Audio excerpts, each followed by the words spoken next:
जय हिंद दोस्तों। आज हम 11 फरवरी 2025 की न्यूज़ को सिम्प्लीफाई करेंगे। अभी देखो, कल मैं आपको क्वेश्चन तो देना भूल गया था, बट अगेन जैसा हमारा रिचुअल है, पीवाईक्यू हम पहले देख लेते हैं कि भाई कौन कौन से पूछे गए थे, फिर वो कैसे रिपीट हुए हैं और ब्रॉड थीम को कवर करते हुए हम कैसे प्रेडिक्ट कर सकते हैं कि 25 में जो क्वेश्चन आएंगे वो किसके ऊपर हो सकते हैं। देखिए चलिए, सबसे पहले 21 में देखो क्वेश्चन आए हुए थे हमारे विजयनगर एम्पायर के ऊपर कि भाई नूनीज जो राइटर आए थे उन्होंने विजयनगर के बारे में कौन कौन सी चीजें बताई थी, राइट। पॉसिबल था कि उस वक्त आपको ये आता हो और ना भी आता हो, doesn't matter.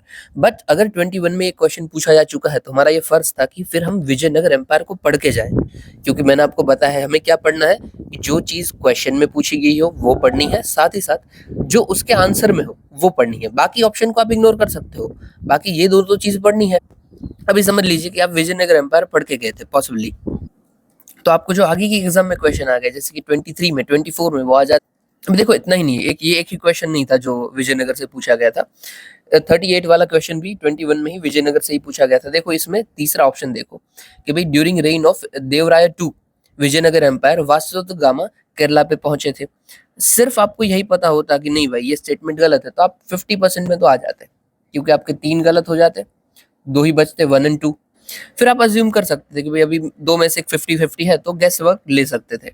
Okay, again possible था उस वक्त आपको ना आता हो, बट अभी हमने विजयनगर एम्पायर पढ़ लिया है तो हम आगे के क्वेश्चन दे पाएंगे। देखिए यहाँ पे उन लोगों ने पोर्टुगीज और विजयनगर को पूछा था। 24 का क्वेश्चन देखिए, सेम टू सेम है। मिडिवल इंडिया, पोर्टुगीज ने फोर्ट बनाया था बतकाल, किसकी परमिशन के थ्रू बनाया था? कृष्णदेवराय। Krishnadevaraya is from Vijayanagar. तो अगर आपने ठीक से पढ़ा होता कि हाँ भाई पोर्टुगीज के दौरान क्या क्या हुआ है या फिर विजयनगर के दौरान क्या क्या हुआ है, तो पॉसिबली ये आपको आ जाता और ये डायरेक्ट रहता। ऐसे जो क्वेश्चन होता है ना, जो सिर्फ एक लाइन में ही हमको आंसर देना होता है, वो से यूजुअली सबको आते नहीं है। अगर ऐसे आपने कर लिए so you will get edge. Okay, देखो 23 में भी सेम टाइप ऑफ क्वेश्चन था कि विजयनगर एम्पायर के दौरान इन्होंने ये डैम बना दिया था तुंगभद्रा रिवर के ऊपर। ओके, अगेन क्या आंसर था? देवराय 1 और अगेन क्या था? विजयनगर। अभी देखो ये तो हम गैस भी कर सकते थे, सिर्फ आप पीवाईक्यू भी पढ़ के गए और आपको उधर गैस ही करना है कि नहीं भाई 4 में से मुझे एक तो मार्क करना ही करना है, और आपको पता है कि पीवाईक्यू में विजयनगर 2-3 बार आ चुका है, तो आपको सिर्फ लगा ही देना था कि भाई देवराय। इन शॉर्ट मेरा बताने का मतलब क्या है कि जो चीज एक बार पूछी है वही चीज वापस से रिपीट हुई है, मतलब not same to same but उसकी ब्रॉड थीम। ओके, तो देखो दूसरा भी एक क्वेश्चन मुझे मिला था ऐसे ही चलते चलते, तो वो भी मैंने लिंक करवा लिया कि देखो 21 में पूछा गया था कि भाई इसमें से क्या जो चीजें हैं वो मैच करती है, और ये डायरेक्ट ना एनसीईआरटी से ही उठाया हुआ था। ठीक है, अब पॉसिबल था आपको आता हो नहीं आता हो, ठीक है, बट अभी आपने अगर एक बार पढ़ लिया है, अगेन देखो आंसर में ये दो तो थे तो इन दोनों को हमें पढ़ लिया है, तो 24 का जो क्वेश्चन है वो हमारे लिए भाई गेम हो जाता। कैसे? क्योंकि यहाँ पे चंद्रकेतुगढ़ बोला गया था टेराकोटा, और हम चंद्रकेतुगढ़ पढ़ के गए, हमें पता चल गया कि भाई चंद्रकेतुगढ़ पड़ता है बंगाल के अंदर। ठीक है, एक्चुअली में बंगाल के अंदर पड़ता है। ठीक है, और यहाँ पे 24 में क्वेश्चन है, क्या लिखा है? चंद्रकेतुगढ़ ओडिशा। ओके, पहला ही गलत किया, डायरेक्ट हम 50% में आ गए, पहला गलत 50% आ गया। फिर हमारा आता है इनामगम। इनामगम देखो मेजोरिटी सबको पता होगा कि महाराष्ट्र में है, क्योंकि हमारा अर्लीस्ट मॉडर्न विलेज है, चलकोलिथिक स्ट्राइट है, तो सबको ऑलमोस्ट पता होगा, और जैसे ही आपको ये पता है आपका आंसर आ गया। सिर्फ हमने पीवाईक्यू किए हैं और उसको थोड़ा सा ध्यान से किया है, मतलब जो आंसर में है जो क्वेश्चन में उसको आप पढ़ लो, तो पॉसिबली है कि भाई आप 1-2 क्वेश्चन को सबसे ज्यादा करके जाओगे, और उतना काफी होता है मेरिट माने के लिए, राइट। अभी देखो, अभी आप बोलोगे कि यार लिंक तो ठीक है कर लिया, बट आगे क्या होगा? 25 की एग्जाम के लिए हमें क्या करके जाना है? क्योंकि कितना भी हम लिंकेज करवा दे, अगर फ्यूचर में क्या होने वाला है उसको हम अगर प्रिडिक्ट नहीं कर पाते हैं तो फिर क्या ही मतलब है। अभी देखो ये अश्योरिटी नहीं है कि भाई 100 आउट ऑफ 100 आएगा, बट अगर आप पढ़ने ही वाले हो, हिस्ट्री पढ़ने ही वाले हो, तो पहले इन टॉपिक को पढ़ लेना, बस वही हमारा काम वही है। ऐसा नहीं है कि इसको भाई रट्टा मार के जाना, बट पहले इसको पढ़ लेना, थोड़ा इसको एम्फेसिस दे देना। ऐसा मैं क्यों बोल रहा हूँ? ये देखो 24-23 के क्वेश्चन है, 24 के ज्यादा है। ये देखो 24 का है कि भी प्ले राइटर भाष ने कौन सी बुक लिखी हुई है, तो सिर्फ आप इसको याद रख के जाना, इतना ही। यहाँ पे जो बताया गया है ये 4 मैंने बताया है, सिर्फ यही कि भाई महाभाष्य पतंजलि की है, नाट्य शास्त्र भरत मुनि की, काव्य अलंकार भामाहा की, और अपना मध्यम वायव्य योग भाष की।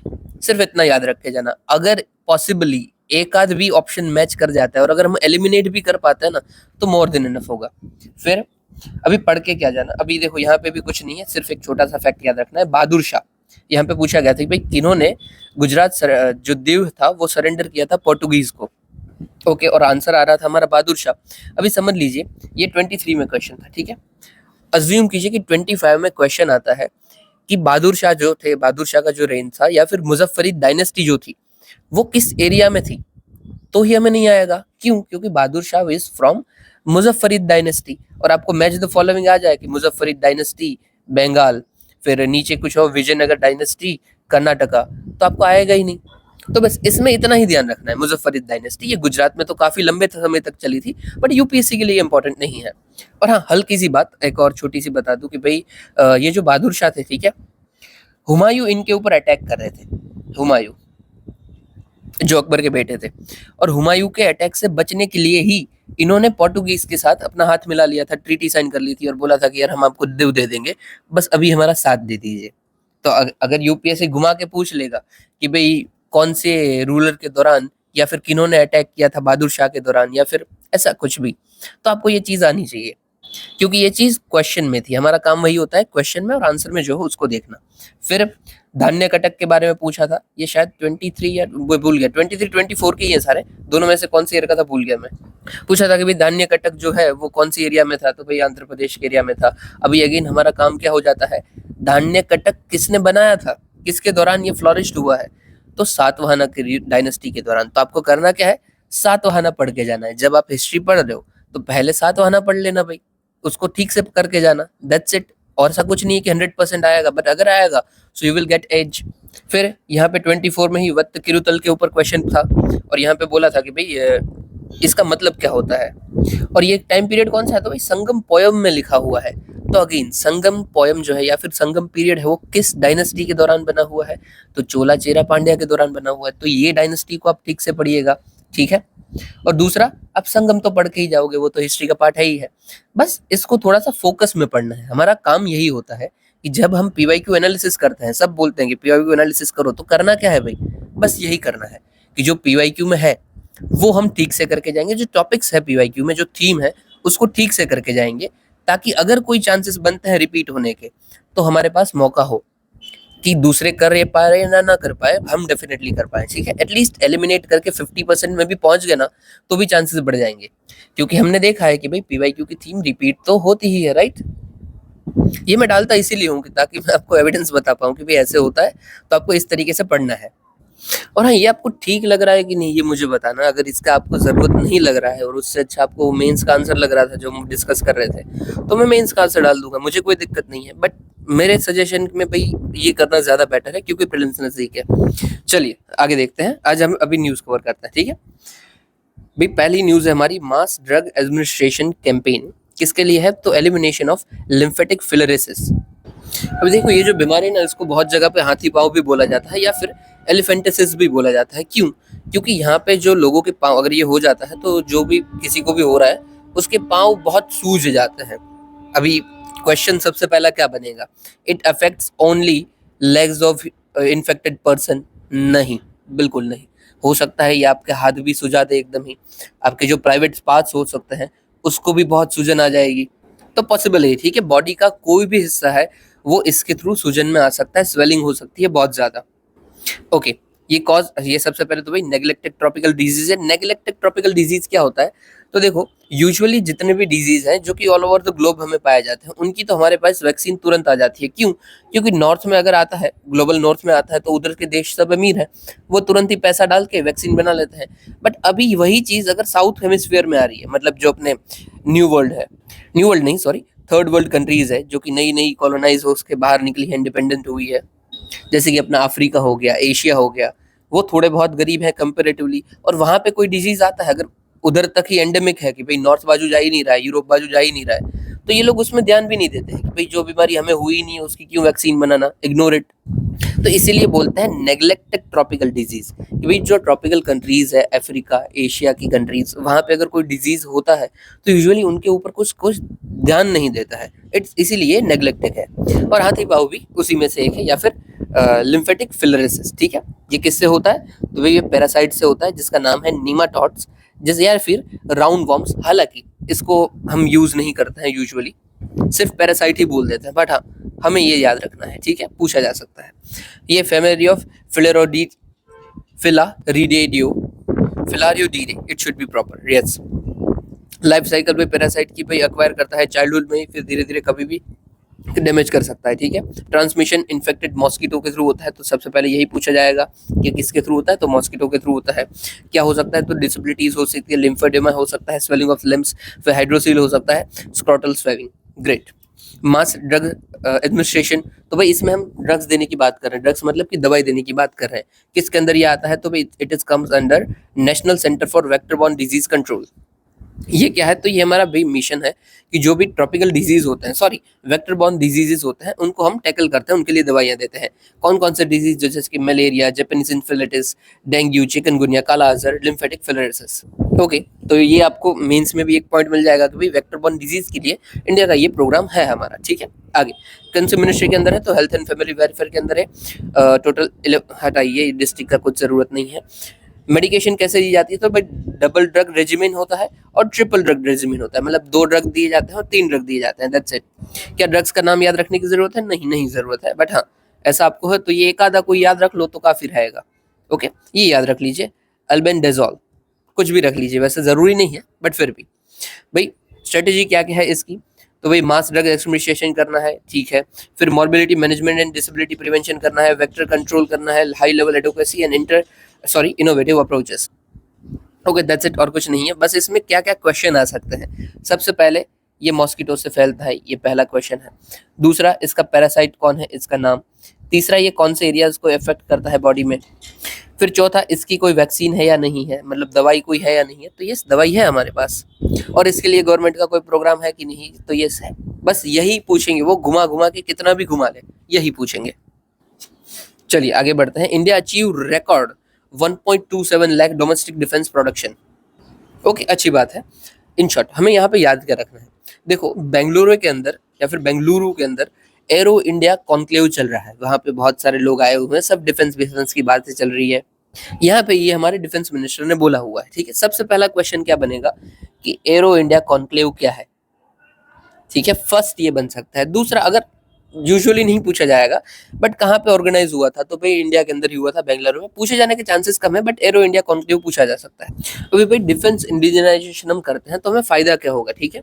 देखिए, सबसे पहले तो बाहर के जो सेक्शंस है, सैंक्शंस है, उससे हम बच सकते हैं। जैसे कि भाई काटसा, काटसा क्या होता है, तो भाई countering American adversary through sanctions act, ऐसा कुछ है। तो भाई इसको हम काउंटर कर सकते हैं। अगर ये लगाते क्यों है कि समझ लीजिए अमेरिका की रशिया से नहीं बनती है, तो अमेरिका काटसा लगाएगा कि भाई जो भी रशिया के साथ ट्रेड करेगा उसके ऊपर हमारा काटसा है, उसके ऊपर सैंक्शंस लगेंगे। यस, तो अभी हम खुद का ही अगर बना रहे हैं तो हमें किसी के साथ ट्रेड करने की जरूरत ही नहीं है ना, हम किसी से लेंगे ही नहीं, तो काटसा जैसा कुछ लगेगा ही नहीं। फिर मॉडर्न वेरफेयर के लिए रेडीनेस आ जाएगी, जैसे कि अदिति स्कीम के अंदर हम ऑलरेडी बना रहे हैं कि भाई क्रिटिकल डिप टेक टेक्नोलॉजीज जो है उसमें हम काम कर रहे हैं, तो उसमें भी फायदा होगा। फिर भाई ब्रह्मोस जैसे मिसाइल हम एक्सपोर्ट कर रहे हैं, जैसे कि फिलीपींस को हमने एक्सपोर्ट की हुई है, और हम एक्सपोर्ट कर सकते हैं अगर हम ज्यादा से ज्यादा ऐसे बनाते जाए। फिर इकोनॉमिक ग्रोथ, ये सब तो होता ही रहेगा, ठीक है। इनिशिएटिव क्या क्या है डिफेंस मॉडर्नाइजेशन के, ये सब आपको याद रखना है, ठीक है। आप नोट्स को डालना है तो डाल दीजिएगा। फिर defence production and export promotion policy, make in India programme, positive indigenisation list, iDEX. फिर एफडीआई को हमने 100% अलाउ किया है गवर्नमेंट रूट के अंदर, और 74% ऑटोमेटिक रूट के थ्रू। ऑर्डिनेंस फैक्ट्री बोर्ड हमने बनाए हैं। फिर डिफेंस इंडस्ट्रियल कॉरिडोर एंड सृजन पोर्टल। ओके, और लास्ट देखो 10 इयर्स का डेटा दिया गया है कि क्या क्या फर्क पड़ा है। तो भाई बजट के अंदर पहले 2013-14 में 2.5 लाख बजट था, जिसको हमने 6.2 कर दिया है। फिर सेम 1.74% इंक्रीज किया है अगेन हमने जो हमारा प्रोडक्शन है उसके अंदर। पहले ये 46 करोड़ के पास आसपास था, अब ये 1.3 करोड़ के आसपास है, 3 लाख करोड़ के आसपास है, सॉरी। फिर ये भी भाई सेम टू सेम है, ठीक है। 50,000 करोड़ हमारा टेम है इसको 2029 तक अपने एक्सपोर्ट को पहुंचाने का, जो अभी के लिए 21,000 पे चल रहे हैं। टॉप एक्सपोर्ट डेस्टिनेशन कौन सी है, तो भी यूएसए, फ्रांस और अर्मेनिया, ठीक है ठीक है। चलिए फिर देखो एक छोटा सा अचीवमेंट भी है कि मेड इन बिहार बूट्स। तो भाई बिहार के अंदर जो बूट्स बन रहे हैं, बूट शूज, उसको रशियन आर्मी के अंदर भी यूज किया जा रहा है। तो ये बताता है कि हाँ भाई इंडिया की थोड़ी रेपुटेशन तो बढ़ रही है। चलिए आगे देखते हैं। अभी मुझे ये बता दीजिएगा हाँ कि भाई आपके लिए मेंस का आंसर ठीक है, पीवाईक्यू ठीक है, या फिर नोट्स ठीक है। तो मैं नोट्स डालने लगता हूँ रोज कि भाई एक ही करेंगे कि रोज एक नोट्स डाल देंगे। मुझे अब बता दीजिएगा, वैसे उस तरीके से करते हैं। किसी से भी दिक्कत नहीं है। चलिए, फिर है Sri Lankan navy arrest 14 Indian man. Okay, fisherman. अभी देखो सबसे पहले तो दिक्कत क्या है, यहाँ पे आ जाइए। ये इंडिया है हमारा, ठीक है, ये श्रीलंका है। यहाँ पे देखो बीच में पड़ता है कचतयू आइलैंड। अभी हुआ क्या था, जब ये जो आइलैंड है कचातीऊ, ठीक है, उसको पहले तो ब्रिटिशर्स ऑक्यूपाई करके बैठे थे और वही सब कुछ रूल वूल कर रहे थे। 47 में हमारा देश आज़ाद हो गया। अब तक कोई भी क्लेम नहीं आया है श्रीलंका के खिलाफ से कि भाई ये हमारा आइलैंड है या फिर आपका आइलैंड है, कुछ भी इशू नहीं है। बट 74 में इंडिया और श्रीलंका के बीच में एग्रीमेंट साइन होता है। एग्रीमेंट क्या होता है कि भाई ये जो कचातीऊ आइलैंड है ना, ये आप रखिए, और ये वेज बैंक है ना, ये हमें दे दीजिए। ये वेज बैंक किसका था, तो ये श्रीलंका का था। तो हमने एक्सचेंज कर लिया कि भाई ये आपका, ये हमारा, एक्सचेंज करवा लिया। अभी तक कोई भी श्रीलंका ने इसके ऊपर बोला नहीं था कि भाई हमें दीजिए या फिर आप रखिए, कुछ भी नहीं था। बट हमने एक्सचेंज करवाया तो भाई बात बनी कि हाँ भाई अब ये हमारा है और वो आपका है। ओके, अभी देखो पीसफुल एग्रीमेंट है, कोई इशू नहीं है दोनों में कंट्रीज में।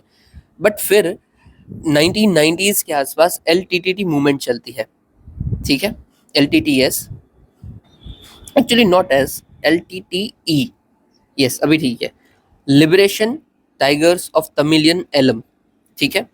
ये क्या बोल रहे थे कि भाई ये सबसे पहले क्या रहे, कहाँ पे रहते, तो भाई ये नॉर्दर्न एरियाज में श्रीलंका के रह रहे थे, ठीक है।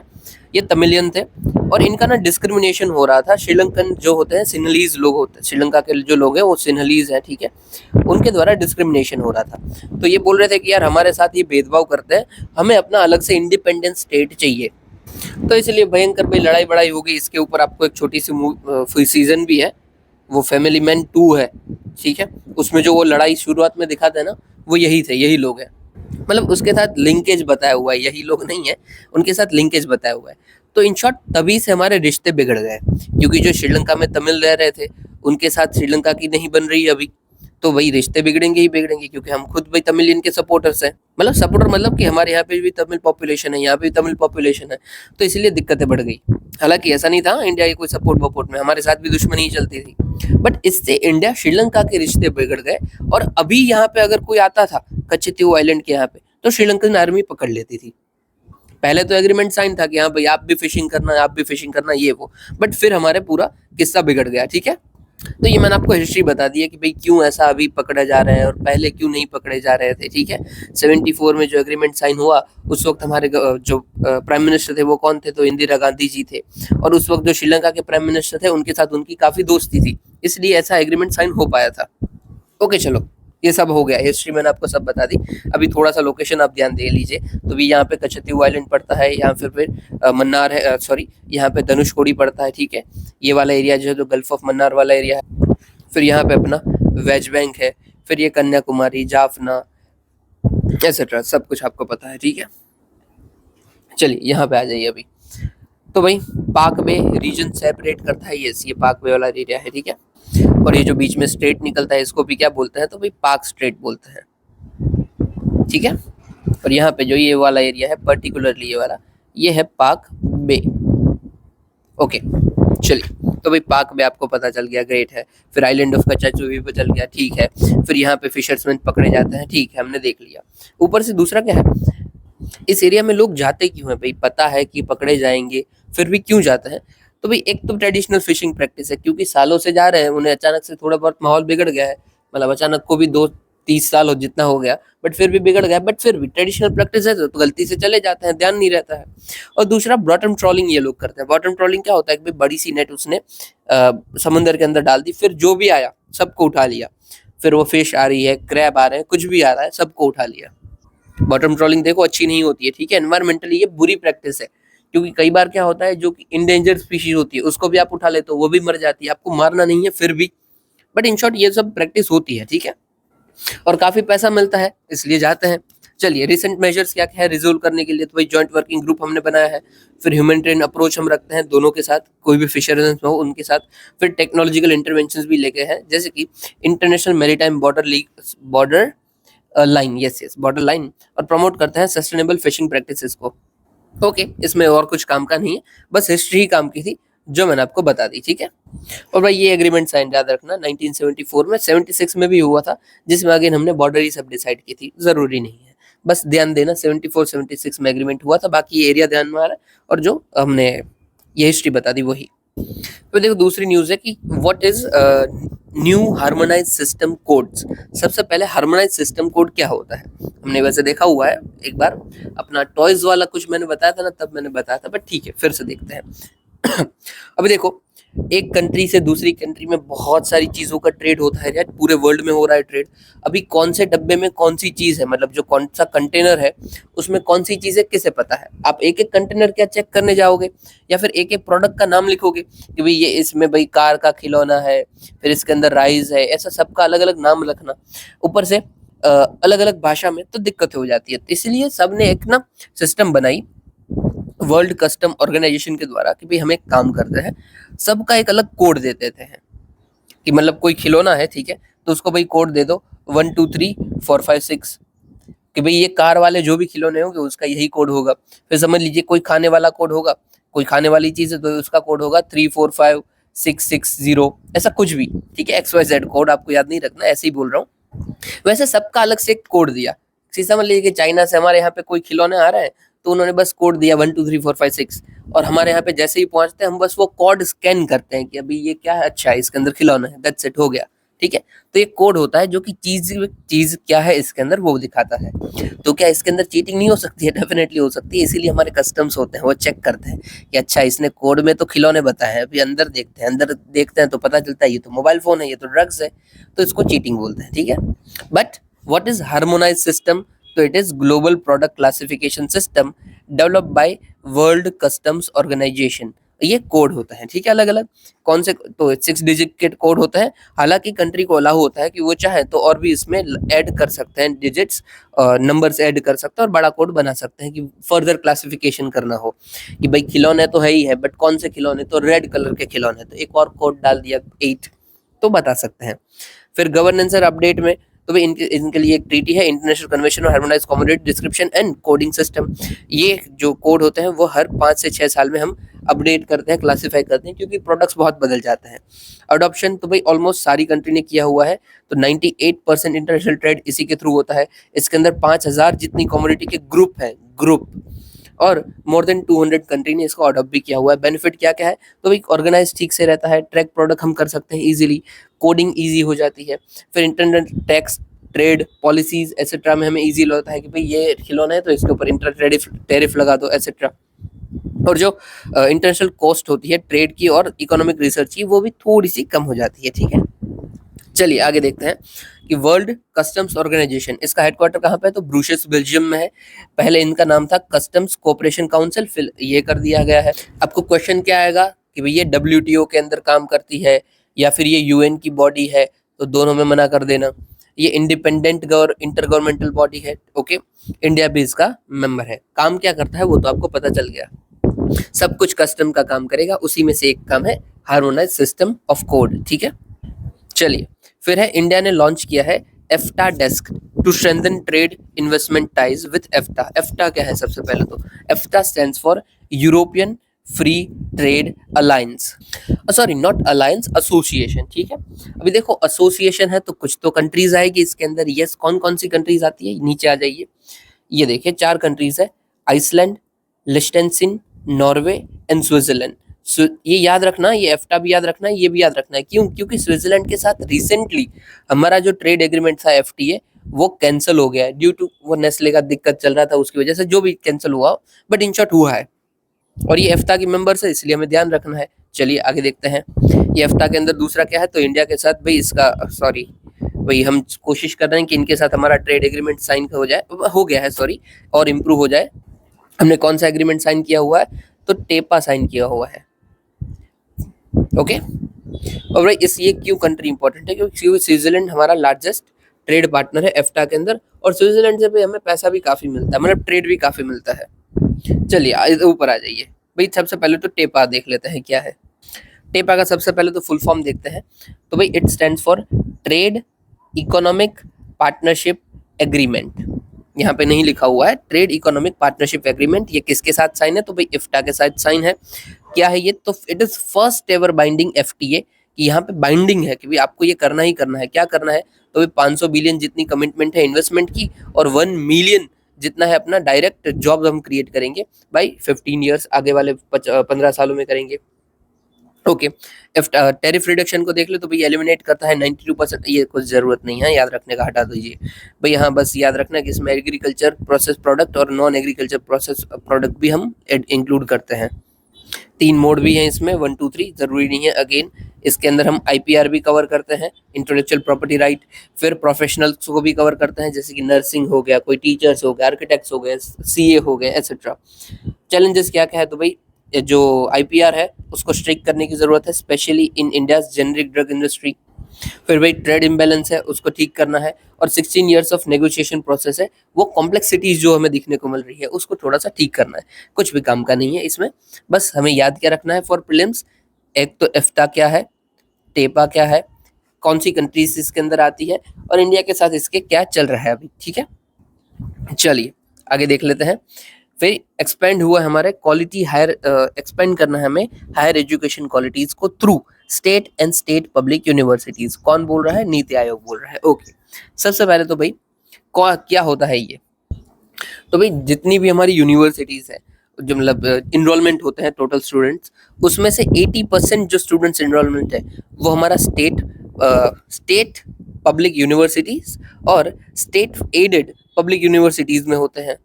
Not state aided, actually state affiliated. चलिए हटाइए, ये किसके अंदर एस्टैब्लिश होती है, तो भाई स्टेट एक्ट के थ्रू एस्टैब्लिश होती है। स्टेट गवर्नमेंट डेफिनेटली इसको फंड करती है। ओके ओके, दिक्कत क्या चल रही है और सॉल्यूशन क्या क्या है, कुछ खास काम का नहीं है, बस देख लेना है। क्योंकि जैसे रिसर्च एंड डेवलपमेंट में हमारे यहाँ पे कम है, तो बोला है कि हाँ भाई तो काम कीजिए, डेवलप कर दीजिए आप नेशनल रिसर्च पॉलिसी पर और pedagogy, national research polity and pedagogy को इम्प्रूव करने के लिए मेजर्स लीजिए। फिर फंडिंग कम है तो बोला है फंडिंग बढ़ा दीजिए, 6% कर दिए जीडीपी का, और 2% कर दीजिए रिसर्च डेवलपमेंट के लिए, इन्वेस्टमेंट 6%, रिसर्च डेवलपमेंट 2%। करिकुलम ठीक नहीं है तो भाई ठीक कर लीजिए करिकुलम, स्किल लाइए, एंटरप्रेन्योरशिप लाइए, कोलैबोरेट कीजिए। फिर 38 जितनी ही हमारी स्टेट पब्लिक यूनिवर्सिटीज है वो टॉप 100 इंस्टीट्यूशंस में आती है। ओके, तो इसको भी बढ़ाइए और भी अच्छा कीजिए, अफोर्डेबिलिटी बढ़ाइए, रेगुलेटरी फ्रेमवर्क बढ़ाइए, इन्वेस्टमेंट बढ़ा दीजिए, एटसेट्रा एटसेट्रा। फिर सिलेक्शन क्राइटेरियाज है, वो भी दिक्कत में है कि भाई सबसे पहले तो फंडिंग कम मिलती है, फिर रिसर्च लिमिटेड है, तो अगेन इसको भी बढ़ा दीजिए। सिंपल वे आइडेंटिफाई कीजिए कि आपकी प्रायोरिटीज क्या क्या है, उसके अकॉर्डिंग आपका इंफ्रास्ट्रक्चर डेवलप कीजिए, रिव्यू कीजिए अपने एग्जिस्टिंग फ्रेमवर्क को, और फिर अगेन इंप्रूव कीजिए। सब बकवास है, प्रीलिम्स के लिए एक भी क्वेश्चन आने के चांसेस नहीं है। यस, एक आ सकता है कि स्टेट पब्लिक यूनिवर्सिटीज है वो कौन से एक्ट के अंदर आती है, और कौन इसको फंड करता है, और कौन इसको गवर्न करता है, दैट्स इट। तो सब में क्या होगा, स्टेट स्टेट स्टेट। आगे देखते हैं, अभी हमारे शॉर्ट न्यूज है। सबसे पहला है SAFTA, South Asia free trade agreement. ये किसके अंदर साइन हुआ है, तो भाई ये हमारा जो शार्क कंट्रीज है इसके साथ साइन है। Shark stands for south Asia association for regional cooperation, ठीक है। ये हमारा जो इंडिया के आजू बाजू कंट्रीज है उसके साथ साइन हुआ है। अभी अफगानिस्तान, बांग्लादेश, भूटान, इंडिया, मालदीव, नेपाल, पाकिस्तान, श्रीलंका। क्या इसके अंदर चाइना आता है, नहीं आता है, ठीक है। फिर क्या इसके अंदर अपना म्यांमार आता है, नहीं आता है। बस ये दो मतलब ये एक म्यांमार वाला और चाइना वाला आपको याद रखना है। बस इसमें हम क्या बात करते हैं, जो हमारा फ्री ट्रेड एग्रीमेंट साइन होता है ना नॉर्मल कंट्रीज के साथ, वैसे ही ये जो हमारी रीजनल कंट्रीज है आजू बाजू की, इसके साथ हमारा फ्री ट्रेड एग्रीमेंट साइन है। That's it. न्यूज में क्यों था भाई, तो भाई अभी अभी नेपाल से ना सर्च बहुत ज्यादा आने लगा है सोयाबीन और पाम ऑयल, तो इसको बोला है कि यार इसको थोड़ा सा देख लीजिए, क्योंकि ये साइट करता है रूल ऑफ ओरिजिन नॉर्म्स को। क्यों, ये रूल ऑफ ओरिजिन क्या है कि कोई कोई कंट्रीज क्या करती है पता है, कि कोई मतलब समझ लीजिए मेरा ए कंट्री का, इंडिया का समझ, हाँ इंडिया से ही लेते हैं, इंडिया का नेपाल के साथ एफटीए साइन है। ओके, अभी हमें पता है कि नेपाल से हम ट्रेड लेंगे तो सस्ते में पड़ेगा क्योंकि एग्रीमेंट साइन है। नेपाल क्या करता है, कोई XYZ चीज चाइना से लेता है, वो बड़ी सस्ते में ले लेता है। हम तो चाइना से भी दुश्मनी करके बैठे हैं, हम उसके ऊपर ज्यादा टैक्स लगाते हैं। तो भाई नेपाल कहता है कि भाई चाइना से ऊपर तो ये लोग टैक्स लगा रहे हैं, तो एक काम करता हूँ मैं चाइना से ले लेता हूँ और फिर इनको दे देता हूँ, बीच में मुझे फायदा हो जाएगा। तो यस, नेपाल का तो फायदा हो गया। इसीलिए हमने एक नॉर्म लेके आया है, रूल ऑफ ओरिजिन, कि कोई भी प्रोडक्ट का ओरिजिन कहाँ से हुआ है, डेवलप कहाँ हुई है, उसको बोलते हैं। तो अभी हम देखेंगे कि अच्छा ये तो चाइना का ओरिजिन है, तो हम क्या इसके ऊपर टैरिफ लगाएंगे क्या, नहीं लगाएंगे? बिल्कुल लगाएंगे, कि भले ही नेपाल से ले रहे पर है तो चाइना की ना, तो टैक्स लगेगा। तो बस हमने वही बोला है कि ये जो इतना ऑयल वॉयल आ रहा है ना नेपाल से, ये लोग कहीं और से लेके आ रहे हैं, रूल ऑफ ओरिजिन की हमें दिक्कत लग रही है, बस इसीलिए न्यूज़ में था। और वही हमारी ये बाजू बाजू कंट्री ना, उसके साथ कुछ खास बनती नहीं है, इसीलिए जो हमारा इंटर रीजनल ट्रेड है साउथ एशिया का, वो भी काफ़ी कम है, अराउंड 5% जितना ही है। चलिए आगे बढ़ते हैं। फिर है श्री नहीं है, SR जन्म। तो भाई ये हमने एक automatic biomedical waste treatment rig बनाई है, जहाँ पे हम जो भी बायोमेडिकल वेस्ट होता है उसको ठीक कर सकते हैं, दैट्स इट। इसका फायदा क्या होने वाला है, तो भाई जो हम चीजें जलाने के लिए इंसिनरेटर्स का यूज करते हैं, इंसिनरेशन मतलब ऐसा समझ लीजिए कि भट्ठी, यहाँ पे हम सब चीजें जलाएंगे, जो भी वेस्ट होगा हमारा उसको जला देंगे और उसका यूज करते हुए हम फ्यूल भी ले सकते हैं, ठीक है, उसका काम यही होता है। ये यूपीएससी ने 2 बार पूछा हुआ है पीवाईक्यू में, इंसिनरेटर्स या फिर इंसिनरेशन एक्सेट्रा। ये जो यूज होता है ना, वहाँ पे हम ऑक्सीजन का क्या यूज करते हैं, तो यस करते हैं। ओके, तो इन शॉर्ट इसका हमें यूज नहीं करना पड़ेगा, और ये ऐसे ही जो भी मेडिकल वेस्ट होंगे उसको डिसइंफेक्ट कर देगा, मतलब कोई भी इन्फेक्शन होगा उसको ठीक कर देगा। ओके, बायोमेडिकल वेस्ट क्या होते हैं, तो जो भी ऐसा वेस्ट जो कि डायग्नोसिस, ट्रीटमेंट, इम्यूनाइजेशन कुछ भी करते हुए निकलता है, वो बायोमेडिकल वेस्ट है। और इसको जलाने के लिए, इसको ट्रीट करने के लिए भी हमारे पास कायदे से रूल बनाए हुए हैं, बायोमेडिकल वेस्ट मैनेजमेंट रूल 2016, कि भाई इसको फॉलो करना है सारे हॉस्पिटल्स को। पर क्या लगता है आपको, फॉलो करते होंगे? बिल्कुल नहीं करते हैं इसको। भाई इंडिया का हम डेटा देखें तो अप्रोक्सीमेटली 750 टन जितना बायोमेडिकल वेस्ट डेली जनरेट होता है। ये किसका डेटा है, तो सीपीसीबी का डेटा है। और जिसको जरूरत है हमें कि ठीक से हम ट्रीट करें, इवन मेरे बाजू में ही हॉस्पिटल्स है, मैंने देखा ये लोग ट्रीट कैसे करते हैं कि एक ना बाजू में उसके कुछ जगह जैसा है, वहां पे सब कचरा ले जाते हैं और बस आग लगा देते हैं, खत्म। और ये नहीं करना होता है, ये गलत है। आप आग लगाओगे बहुत सारे पॉल्यूटेंट्स निकलते हैं, और प्रॉपर तरीके से ऐसा भी नहीं है कि आप सबको डिसइंफेक्ट कर दोगे, तो ये ठीक नहीं है, बट फिर भी करते हैं और कोई नहीं ध्यान दे रहा है भाई।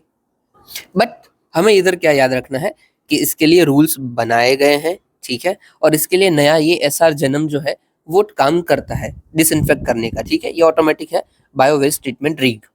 और ये मेंस के लिए याद रख सकते हो आप कि 750 टन डेली जनरेट होता है। और बायोमेडिकल वेस्ट क्या होता है वो आपको पता चल गया। चलिए आगे देखते हैं। फिर एक ग्रेफाइन। तो ये जो ग्रेफीन है या फिर ग्रेफाइन है, ये कार्बन का एलोट्रॉप है। दूसरे कौन से एलोट्रॉप्स होते हैं का भाई, कार्बन के। एलोट्रॉप क्या होता है भाई, किसी भी चीज के प्रॉपर्टीज में चेंज करते हो ना, तो वो एलोट्रॉप्स हो जाता है, मतलब उसके एलोट्रॉप्स कहला जाएंगे। ओके, क्या होता है, देखो अगर कार्बन के जो मॉलिक्यूल्स है, जो एटम्स है, वो एकदम ही टाइटली बाइंड है, एकदम नजदीक नजदीक नजदीक नजदीक है, तो ये भाई बन जाएगा डायमंड। अभी ये लूजली बाइंड है, मतलब उससे कम है, थोड़े थोड़े लूज पड़े हुए हैं, तो हमारा क्या बन जाएगा, ग्रेफाइट बन जाएगा, ग्रेफाइट। फिर सेम उसकी जैसा कुछ और चेंज होता है कि भाई 6 डायमेंशन में 6 एटम्स जुड़े हुए हैं, 4 एटम्स जुड़े हुए हैं, उस 6 से जुड़े हुए हैं, तो हो जाएगा हमारा फ्लूरेंस या फिर फुल रेंस, क्या पता भी, ठीक है, ऐसे रखना है। और फिर उसी के जैसे अगर ये हेक्सागोनल शेप में जुड़े हुए हैं, मतलब वो हनीकॉम्ब नहीं होता अपना, ऐसे करके ऐसे तरीके से जुड़े हुए हैं, तो वो हमारा जाएगा ग्रेफीन। अभी देखो क्या ये मेटल होता है, मेटल नहीं, ये मेटल नहीं होता है, बट क्या इसकी प्रॉपर्टीज मेटल जैसे होती है, तो यस, ये जैसा मेटल रिएक्ट करता है वैसा ही सेम टू सेम रिएक्ट करता है। ये देखो थिनेस्ट है, एकदम थिनेस्ट, कितना थिन होता है और कितना लाइट होता है। तो भाई एक पेपर टुकड़ा लीजिए आप, उसको 100 टाइम्स लाइटर कर दीजिए, मतलब उतना कम वजन वाला होता है ग्रेफीन। और स्ट्रॉन्गर कितना, तो भाई 200 टाइम्स स्ट्रॉन्गर देन स्टील। अब सोचिए कितना ही आउटस्टैंडिंग है। और ये क्यों होता है ऐसा, तो उसके शेप की वजह से ही होता है, जो उसका हेक्सागोनल शेप होता है ना, उसी के लिए। ये 98% ट्रांसपेरेंट होता है, केमिकली स्टेबल होता है और हाईली कंडक्टिव भी होता है, मतलब इलेक्ट्रिसिटी इससे इजीली पास हो सकती है। और ये डेफिनेटली फ्लेक्सिबल भी होता है, ठीक है, यहाँ पे शायद लिखा हुआ नहीं है, बट ये फ्लेक्सिबल भी होता है। इसलिए तो न्यूज में था कि भाई इसको आप अगर ट्विस्ट करते हो बाई लेयर या फिर ट्राई लेयर में, तो जो उसके इलेक्ट्रॉन्स है वो लेटिस फॉर्म में फॉर्म कर सकते हैं, बट रेजिस्टेंस फ्री भी एज करंट होगा। याद रखने की जरूरत नहीं, हटाइए। बस इन शॉर्ट जो ग्रेफीन है वो हमें क्वांटम कंप्यूटिंग में भी काम आ सकता है। Okay, it is 1 atom thick carbon sheet arrange in hexagonal lattice. Okay, काफी है, चलिए आगे बढ़ते हैं। अभी ये याद रखना है आपको, ये मेटल वाला जो मैंने बताया, फिर जो इसकी प्रॉपर्टीज वो याद रखनी है, पूछी जा सकती है। फिर वो एस्पायर, एस्पायर किसके लिए है, तो इंडिया और यूके के बीच में साइन हुआ है, प्रमोट करता है क्लीन एनर्जी को, दैट्स इट। इसमें भाई अलग अलग फेजेस भी आए हैं, पहला फेज भी था, अभी सेकंड फेज में हमारा क्या काम है भाई, क्लॉक पावर सप्लाई करनी है, एनर्जी एक्सपेंशन करना है, एफिशिएंसी डिकार्बोनेशन के ऊपर काम करना है। किसके मिनिस्ट्री के अंदर काम करता है, तो मिनिस्ट्री ऑफ पावर और न्यू रिन्यूएबल एनर्जी के अंदर काम करता है। फिर है बॉम्बे ब्लड ग्रुप, तो भाई सबका अलग अलग ब्लड ग्रुप होता है ना भाई, A positive, B positive, A negative, B negative, O positive, negative, ऐसे ही एक तरीके का ब्लड ग्रुप है बॉम्बे ब्लड ग्रुप, जिसको एचएच ब्लड ग्रुप भी बोलते हैं। ये रेयर ब्लड ग्रुप है डेफिनेटली, इसीलिए हमने कभी नहीं सुना है, पहली बार हमें ये मुंबई में कोई एक पर्सन था उसमें से मिला था। कैरेक्टरिस्टिक क्या होते हैं, तो भैया एंटीबॉडीज एंटी ए बी और एच इसके अंदर होती है, एच इसीलिए इसका नाम एच एच है। फिर ये एग्लूटिनेशन करता है। एग्लूटिनेशन मतलब क्या होता है, क्लम्पिंग, क्लम्प मतलब इकट्ठा हो जाना। इसके अंदर कभी ये कोई भी अगर फॉरेन जीन आता है एबीओ सिस्टम से, या फिर मतलब इन शॉर्ट कोई ए आएगा, बी आएगा या फिर एच आएगा, तो इसकी जो बॉडी होगी वो एंटीजन है ना, इसके पास एंटीजन ए बी, वो अटैक कर देगी और क्लम्पिंग कर देगी ब्लड के अंदर। ब्लड क्लम्प होगा मतलब क्या होगा, डेफिनेटली बंदा खत्म हो जाएगा। आपके हमारे बॉडी के अंदर अगर ब्लड क्लम्प होता है, इकट्ठा होने लगता है, तो दिक्कत होने लगती है। बस हमें इधर याद क्या रखना है, इन शॉर्ट देखो ये पूछा जाता है तो यहाँ पे नहीं लिखा हुआ होता है, हम सबकी बॉडी के अंदर एच एंटीजन होता है, बट जो रेयर अपना ये बॉम्बे ब्लड ग्रुप है वहाँ पे ये नहीं होता है। ओके, और इसीलिए जो हमें क्लम्पिंग देखने को मिल रही है वो होती है। ग्रेट है। अभी न्यूज़ में क्यों था, तो भाई ये रेयर ब्लड होता है, जो ओ वाले होते हैं ना वो किसी को भी ब्लड ग्रुप दे सकते हैं, अपना ब्लड दे सकते हैं, बट ये बॉम्बे ब्लड ग्रुप को कोई नहीं दे सकता, उसको बॉम्बे का ही चाहिए होता है। अभी ये डॉक्टर्स ने भाई बड़ी मुश्किल से ढूंढ के, किसी को जरूरत थी एचएच ब्लड ग्रुप की, मतलब बॉम्बे ब्लड ग्रुप की, वो दिलवा दिया था, इसलिए न्यूज़ में था। ठीक है, because only receive blood from another Bombay blood group donor. ठीक है, चलिए फिर यहाँ पे आ जाइए, लंपी स्किन डिजीज। तो यस, हमें 1-2 साल पहले भी ये देखने को मिला था, जो भी कैटल्स होते हैं उनको ये होता है। ठीक है, इसके लिए वैक्सीन भी आ गई है, लंपी वैक्स करके वैक्सीन है, वो ऑलरेडी आ चुकी है। दूसरी हम लेके आए हैं बायो लंपी वैक्सीन। ये किसने बनाई है, तो भारत बायोटेक ने बनाई है, और इसको लाइसेंस मिल गया है CDSCO के द्वारा। दैट्स इट, इसलिए न्यूज में था। लंपी स्किन डिजीज भाई काउस और लेसर बफेलोज को हो सकता है। ये जो वायरस है वो पॉक्सीविरिडे फैमिली से बिलोंग करता है। ये कॉज करता है फीवर्स और नोड्यूल्स हो जाते हैं स्किन के अंदर, ऐसे ऐसे धब्बे हो जाते हैं, अगर आपने देखा हो तो। और भाई जो भी स्टेट्स इसके सामना कर रहे हैं उसको सेंटर के द्वारा फंडिंग भी मिलती है। ओके, फिर है मार्केट इंटरवेंशन स्कीम। तो भाई एग्रीकल्चर मार्केट को सपोर्ट करने के लिए हम ये लेके आए हैं। ठीक है, इसमें अंदर एक कंपोनेंट है, इंटीग्रेटेड स्कीम है एक, पीएम आशा। पीएम आशा को भाई किसके लिए स्टैंड करती है, तो देखो कोई भी फार्मर है, वो अगर कोई भी प्रोडक्ट अपनी बेच रहा है और उसके सही दाम उनको नहीं मिल रहे हैं, अचानक से समझ लीजिए मार्केट गिर गई है और पैसा मिल ही नहीं रहा है, कि टमाटर हो, प्याज हो, कुछ भी हो, इन शॉर्ट पैसा नहीं मिल रहा है, तो ये जो प्रोक्योरमेंट है वो गवर्नमेंट खुद कर लेगी और उनको वो दाम दे देंगे। ठीक है, कोई भी पेरिशेबल अपना एग्रीकल्चर या फिर हॉर्टिकल्चर कमोडिटी होगी उसके लिए है। अभी आप बोलोगे इसके लिए तो ऑलरेडी हमारा MSP तो चल रहा है, अरे ये उसके अलावा जो भी चीज़ें आ रही है उनकी बात है। ठीक है, इसमें क्या क्या कंपोनेंट आते हैं, तो भाई प्राइस सपोर्ट सिस्टम है, प्राइस सपोर्ट स्कीम है, प्राइस डेफिशिएंसी पेमेंट स्कीम है, और private procurement stockist scheme. Okay, चलिए, पर इसका क्राइटेरिया क्या है कि जो मार्केट के प्राइस है वो अप्रोक्सीमेटली 10% से ज़्यादा गिरने चाहिए तो ही हम ये लेंगे। ठीक है, अभी हमने जो इसकी प्रोक्योरमेंट कवरेज है उसको बढ़ा दिया है, बस इसलिए न्यूज़ में था। ओके, हाँ चलिए आगे देखते हैं। साइक्लोन 2025 कहाँ पे ये क्या है भाई, तो ये इंडिया इजिप्ट की एक्सरसाइज है, जॉइंट मिलिट्री एक्सरसाइज। अगर उधर आएगा ना तो हाई चांसेस है कि हम दिक्कत कर देंगे, हम गलत कर देंगे। इंडिया इजिप्ट की है, राजस्थान में अभी हुई है, ये डिफेंस कॉपरेशन को बढ़ाएगी, इंटरऑपरेबिलिटी, स्किल एक्सेट्रा को बढ़ाएगी। ओके, फिर यहाँ पे देख लीजिए, तो जाम्बिया के साथ हमारी बायलैटरल मीटिंग भैया कंडक्ट हुई है एरो इंडिया प्रोग्राम के ड्यूरिंग ही। अभी एरो इंडिया अगेन है, अब ध्यान रख लेना इसको, चांसेस है कि अगर क्वेश्चन आएगा तो हमें पता होना चाहिए एटलीस्ट। भाई जाम्बिया के बारे में देख लो, तो एक लैंडलॉक कंट्री है, ये देख लीजिए। लैंडलॉक कंट्री क्या होती है, तो जिस भी कंट्री की बॉर्डर कोई सी की ओपनिंग उसे नहीं मिल रही है तो वो एक लैंडलॉक कंट्री होती है। ठीक है, ये देखो, ये इसके पास क्या कोई भी ओपनिंग है, सी के पास नहीं है, दूसरी कंट्री से होके थ्रू ही जाना पड़ेगा, तो ये लैंडलॉक कंट्री है। यहाँ पे भाई मेजर चीज़ें क्या है, तो भाई रिवर देखे तो भाई जाम्बेसी रिवर निकलती है, यहाँ पे फेमस विक्टोरिया फॉल्स भी पड़ता है, फिर कैफू रिवर है और लोंगमा रिवर है। ओके, लोंगवा रिवर है। फिर हाईएस्ट पीक इसकी मफिंगा सेंट्रल है। मफिंगा सेंट्रल कहाँ से लोकेट होता है, तो मफिंगा हिल्स में होता है, जो कि जाम्बिया और मलावी की बॉर्डर पे थ्रू पड़ता है। ओके, आपको यहाँ पे याद क्या क्या रखना है, एक ये जाम्बेजी याद रखना है और ये दूसरा मफिंगा याद रखना है। सबसे पहले हम ये जाम्बेजी को देख लेते हैं। तो देखो यहाँ से कुछ DRC से ये निकलती है, ओके, पेन छोटी कर लेता हूँ मैं, एक सेकंड। डीआरसी से निकल के ये जाती है अपनी अंगोला के, और फिर ये निकलती है और ये जिम्बाब्वे की बॉर्डर के थ्रू थोड़ा सा फॉर्म करती है और फिर यहाँ पे निकल के बह जाती है। ये मलावी में नहीं जाती है, सॉरी, ये मलावी में नहीं जाती है, यहाँ पे ही निकल जाती है। यहाँ से इंपॉर्टेंट क्या क्या आता है, देखो यहाँ पे ये बॉर्डर पे जब बह रही होती है ना, तब यहाँ पे फॉर्म होता है उसका लेक एक, जिसका नाम है लेक करीबा। फिर यहाँ पे बॉर्डर के यहाँ पे उनका फॉल्स पड़ता है, जो कि फॉल्स है Victoria Falls, Victoria Falls. Okay चलो डन है। और दूसरा क्या देखना था, ये मफिंगा देखना था, ठीक है। मफिंगा कहाँ पे पड़ता है, यहाँ पे कुछ पड़ता है, ये वाले कुछ एरिया में, ठीक है। सो भाई दैट्स इट, इतना ही था हमारा आज के लिए। और ये आपके आज के क्वेश्चन है, ये जरूर देख लेना, ये अगेन सारे के सारे PYQ हैं, तो देखना, अटेम्प्ट करने की कोशिश जरूर करना, हम इसको कल डिस्कस कर लेंगे। चलिए, इतना सुनने के लिए आपका शुक्रिया, जय हिंद।